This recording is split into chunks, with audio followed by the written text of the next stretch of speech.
Hi,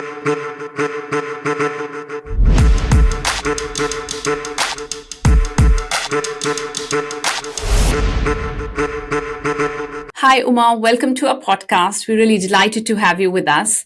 Uma is the founder of Lean in Singapore.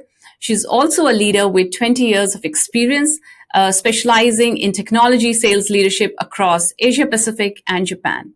And apart from that, Uma is a recognized voice as a trailblazer in empowering teams, in leading innovation, and also advancing women in workplace. So welcome, Uma, once again. Thank you, Ritu. Well, I grew up across the border in Johor Bahru. And when you say across the border for audience, you mean across the border from Singapore? Yes. And at the age of 5, I saw an orchestra and I said I wanted to be a pianist. I finished grade 8 at the age of 15, ready to go to music school. And then my parents said, "You're never going to make any money doing that. You should choose between being a doctor, lawyer, or engineer." I did not want any of them. I had to put myself through uni. So I filled out this form and I chose computer science as my 5th choice, simply because I was on my Acer computer playing games and chatting every night. So that's how I ended up in tech. And about 8 years ago, a mentor asked me a powerful question. What would I do if I had all the time and money in the world?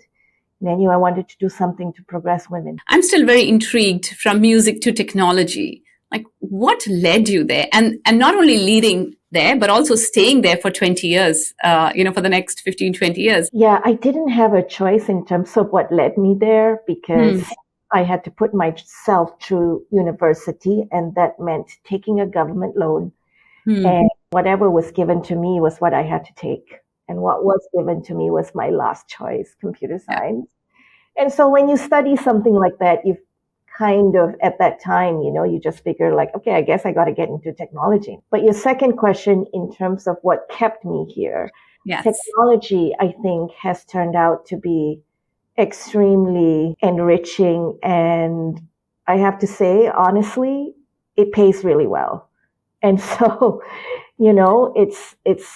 it's also part of why I just think it's so important for women to be part of technology, although the definition today is anything from music to manufacturing, a very expensive definition of tech. So I'm really talking about technology in terms of companies that are building technologies to help customers, software, hardware, etc. It's given me the privilege I have today and the power to do so many things.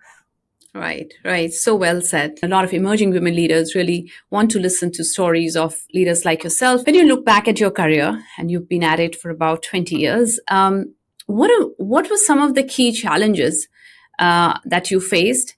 I would say, number one, absolutely the confidence piece.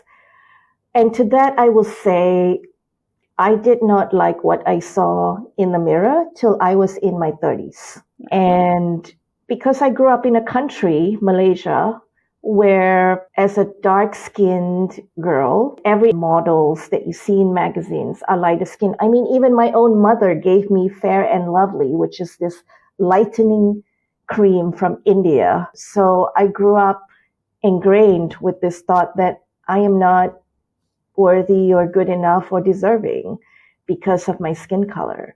So I think that is a big part of the confidence. And then you end up in workplaces where you are the only.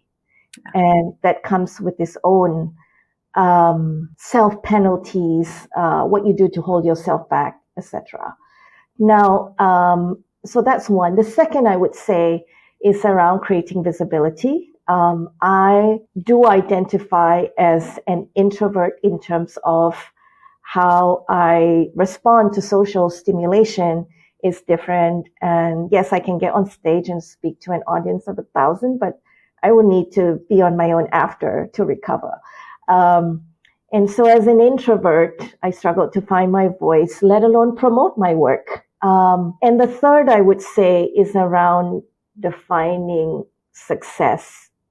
I grew up watching my father, who was the eldest son of a very prominent Sri Lankan family. And Sri Lankans were traditionally known to have the better jobs and more prominent. And so he had to stop working. He was a mechanic. And I saw what it was like to lose respect and be oppressed because he didn't have money.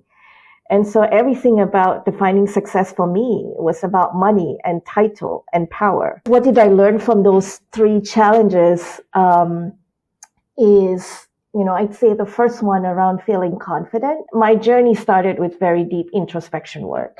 And what I learned from that is that you have to combine both a mental and physical aspect to it. So yes, I would go do a detox in Phuket, but I also need to do the detox of my mind as part of that deep introspection work. Around creating visibility, what I know now is that you have to do the hard things to get your confidence, not the other way around. You don't wait for the confidence and then do the hard thing. Yeah. And then around defining success, I think along the way, especially when I started Lean in Singapore in 2016 with Helen, was when I first took real notice of impact.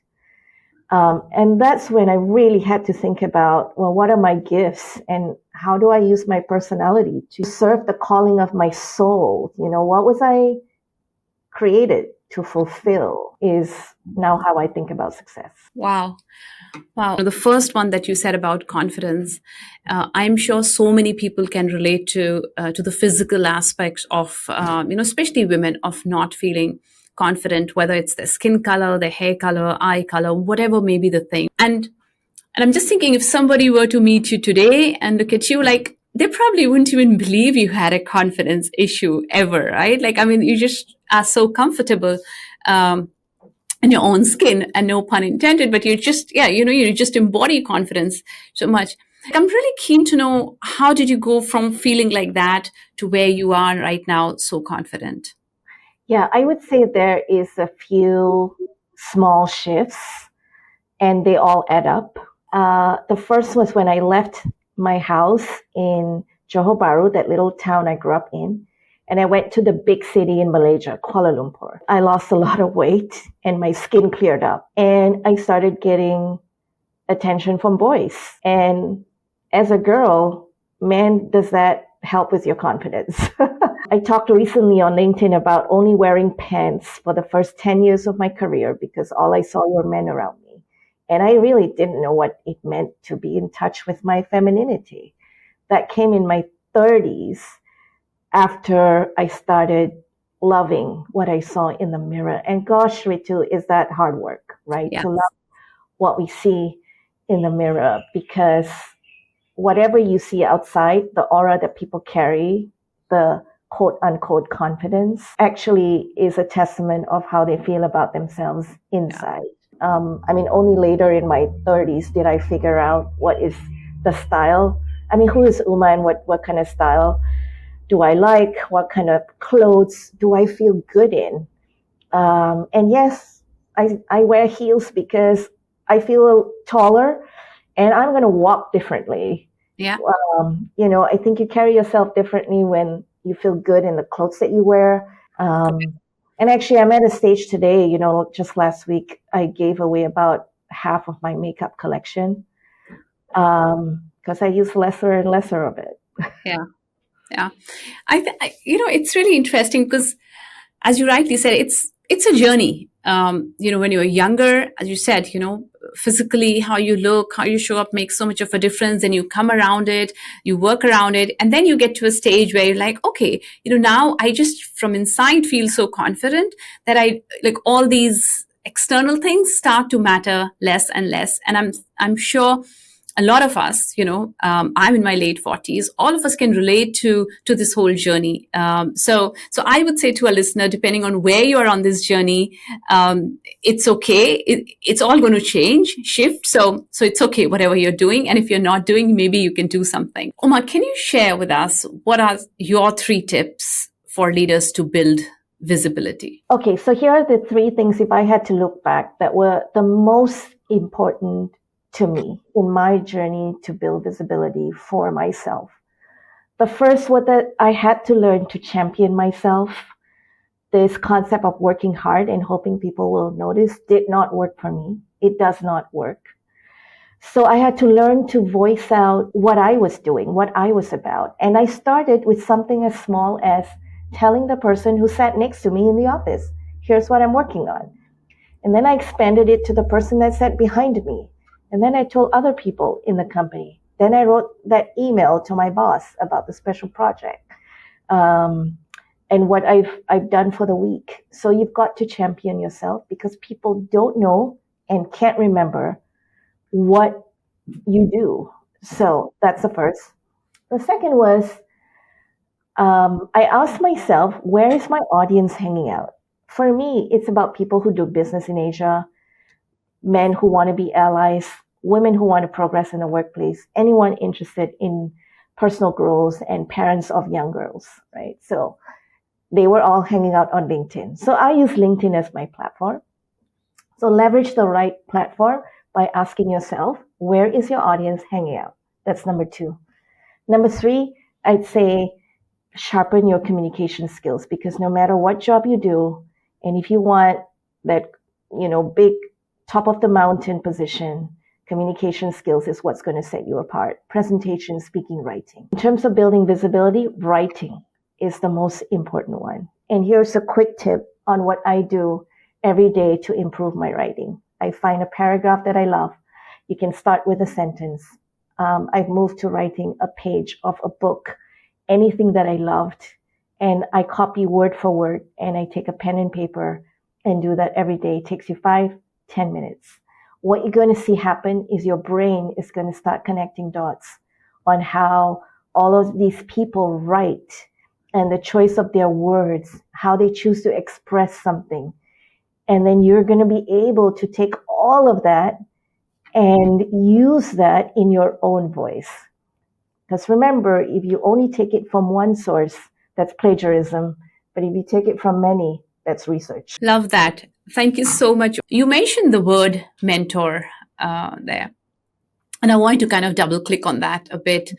What would be your 3 tips to people on how to reach out to people to be their mentors? Because I hear this question a lot. How do I reach out to people, or how do I ask people to become my mentor? What would your tips on this would be? Okay, so here's a fail-proof formula on how to secure that mentor.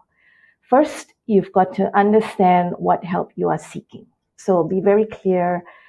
Is it, I would love help on my communication skills, or am I working on this project and I am stuck and I need a different point of view on something? So be very clear about what help you need. That's the first thing. Second, think about the people that you look up to, you respect, that you go like, that's the person I really want to ask this question and get help from. Now, 3, do you know the person or do you not know the person? If you know the person, obviously get in touch with them. If you see them on social media, on platforms like LinkedIn, you can absolutely DM them even if you don't know them. If it's someone in your office and you know them, try and get a physical meet. If it's someone in the office or in your local area that someone you know very well knows them, get a physical introduction. It makes a big difference. Then write this message or say this when you meet this person. I've been following your work and I really love what you do around insert what you look up to. I would love some help on insert what you're working on and what you need help on. Would you be able to grant 30 minutes of your time? And leave it at that. So 3 sentences. I appreciate you considering it. Anything like that. Get that meeting. Just remember that we are all human beings and we love helping each other. So don't be afraid to ask. Forget about the titles they carry. They are human beings behind that screen or whatever titles you see. If you get that meeting, super important to follow up after the meeting. Go back to that same person a week, 2 weeks after. It doesn't matter. If something they said resonated with you, go back to that person and say, hey, Ritu, you know that thing you told me about building your brand through podcasts? here's the first step I'm going to take towards doing that for myself. Because that mentor is going to feel so good about how you've actioned their advice. And then when you think of the next question, you go back and ask that person in the same formula. Hey, can I get 30 minutes of your time? And what you're going to see happen is that evolves to a mentoring relationship. So you never rock up to somebody and say, will you be my mentor? This is what you do. It is a fail-proof formula.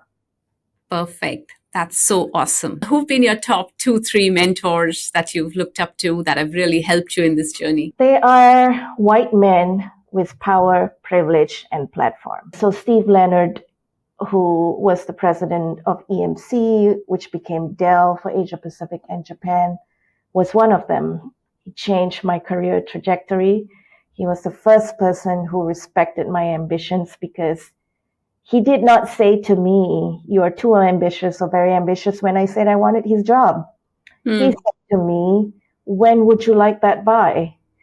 And Bill Patfield, who, put a word for me that got me my first VP role. That's what sponsorship and championing looks like.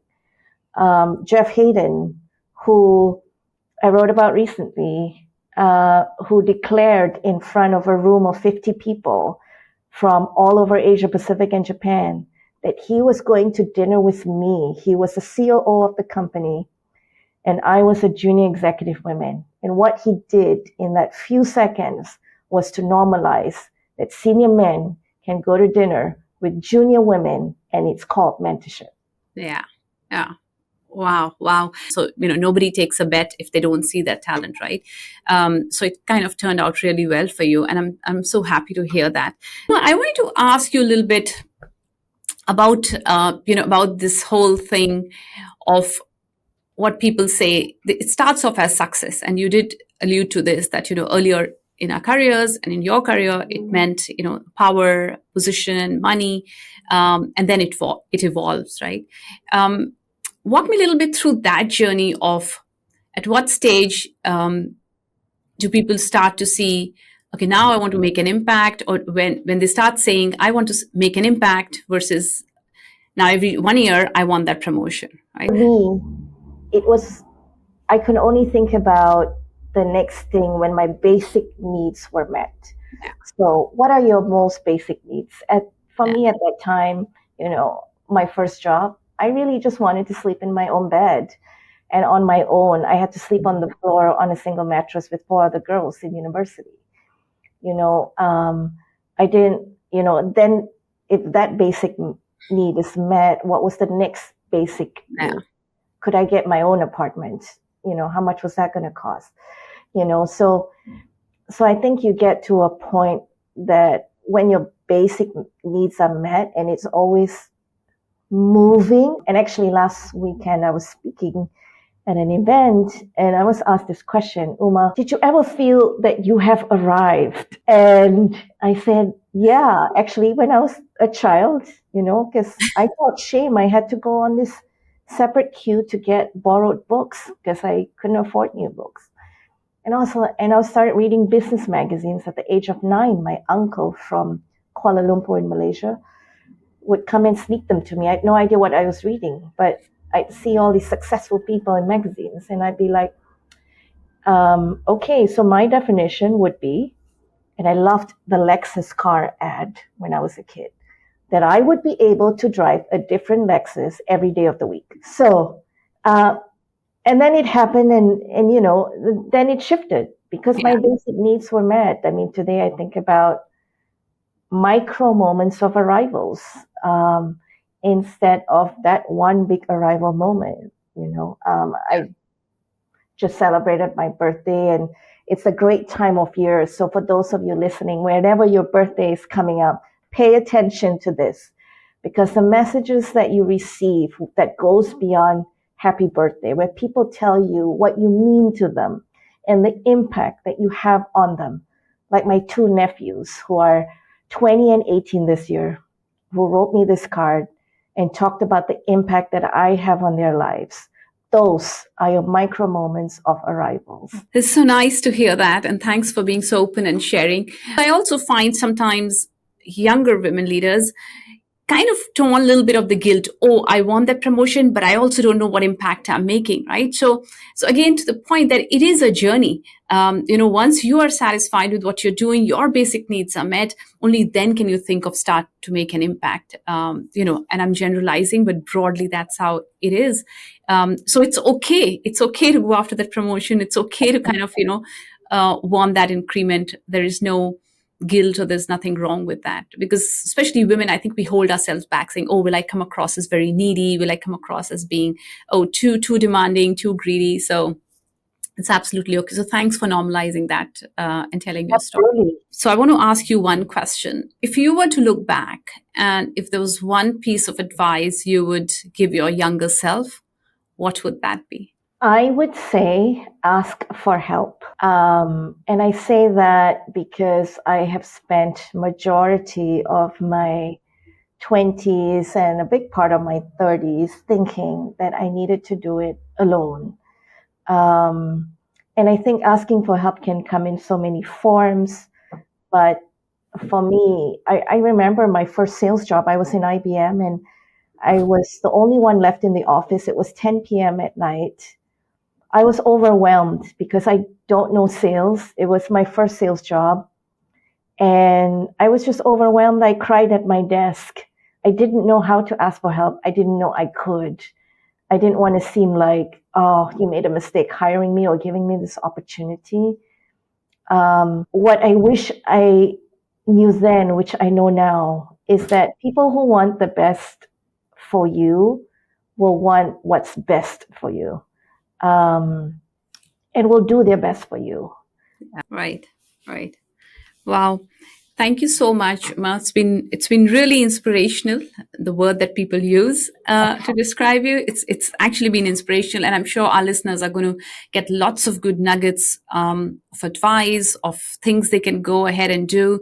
I'm going to start wrapping up by summarizing my 3 takeaways from here. There were many, but I've tried to kind of distill them in 3. The first one that stood out for me was be your own champion.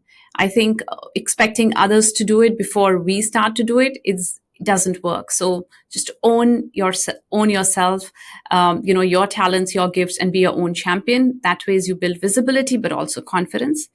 The second piece is I liked about the different categories or different types of mentors that you mentioned, because sometimes typically we look for 1 or 2 mentors and we expect them to answer everything about our life, right?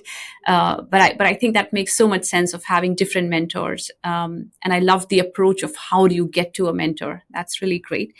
And the third piece that stood out for me was define your rich life. Which to me kind of stood out because it's about defining your own success criteria, what it looks like, and at what stage of life, what would it look like? Because that can shift, as we progress through our careers and through our lives. So thank you so much once again, Uma, for this amazing conversation, and all the best with everything that you're doing and you're going to do. Thank you.